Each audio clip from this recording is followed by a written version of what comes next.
Grammaire. Séquence 1. Je lis et j'écris. Les adverbes interrogatifs. 1. Lis le dialogue avec tes camarades. Je lis le dialogue avec mes camarades. Yessine. Qui ramasse les poubelles après chaque soir? Papa. Ce sont les éboueurs qui ramassent les poubelles devant les immeubles ou les maisons. Yessine. Où mettent-ils les ordures? Papa. Ils les mettent dans le camion poubelle. 2. Avec ton camarade, réponds aux questions. A. Lis à haute voix une phrase qui se termine par un point dans le texte. Comment appelle-t-on ce type de phrase? B.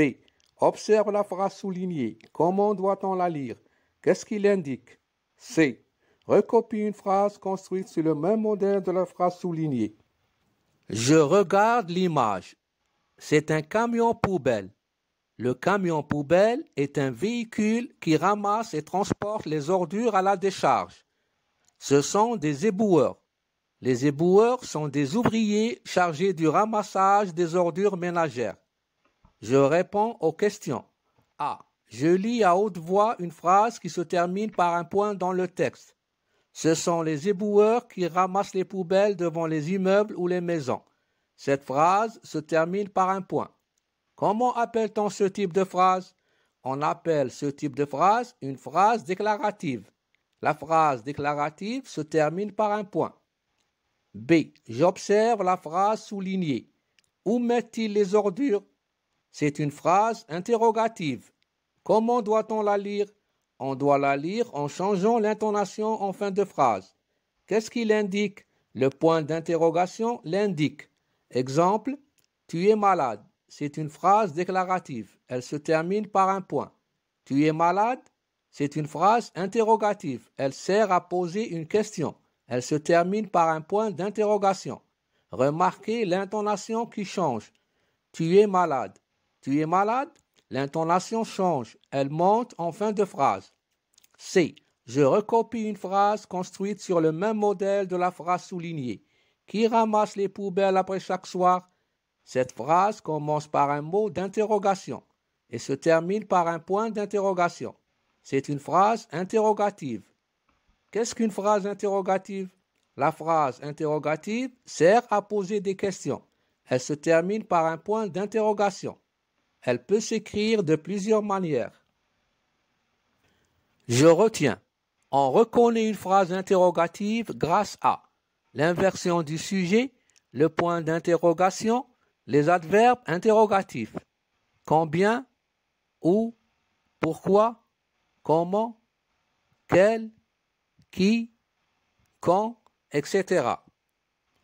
Combien désigne la quantité, le nombre, ou permet de désigner un lieu ou une destination. Pourquoi renvoie au but d'une action, à la raison d'un geste ou d'une parole. Comment suggère la manière. Quel porte sur la nature, l'identité de quelque chose, de quelqu'un.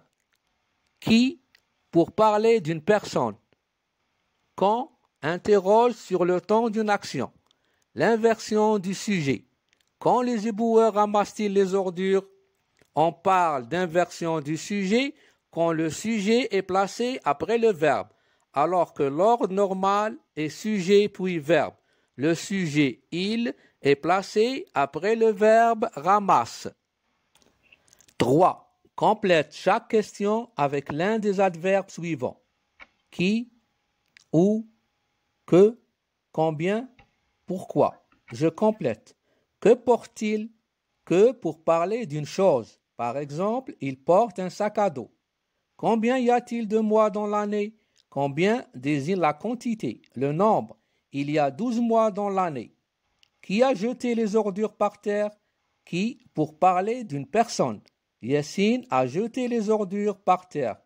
Pourquoi as-tu pris le cahier de Tanina? Pourquoi renvoie au but de l'action, à la raison du geste. Où se trouve la mosquée? Où désigne le lieu. 4. Lis le texte et écris les questions correspondant au groupe de mots en rouge. Je lis le texte et j'écris les questions correspondant au groupe de mots en rouge. Tous les soirs, Yessine sort les poubelles. Il met les sacs en plastique dans une grande benne verte. Le petit garçon participe toujours au nettoyage du quartier.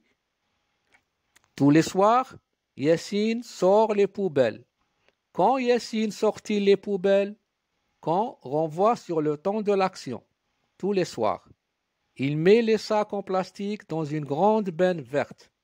Que met-il dans une grande benne verte? Que pour parler d'une chose, les sacs en plastique. Le petit garçon participe toujours au nettoyage du quartier. Qui participe toujours au nettoyage du quartier? Qui pour parler d'une personne, le petit garçon. 5. Écris 4 questions que tu vas poser à tes voisins qui participeront au nettoyage de ton quartier.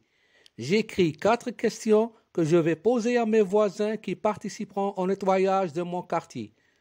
Quand commencera-t-on le nettoyage de notre quartier? Qui participeront? Où mettrons-nous les ordures et les déchets? Quels seront les outils à utiliser?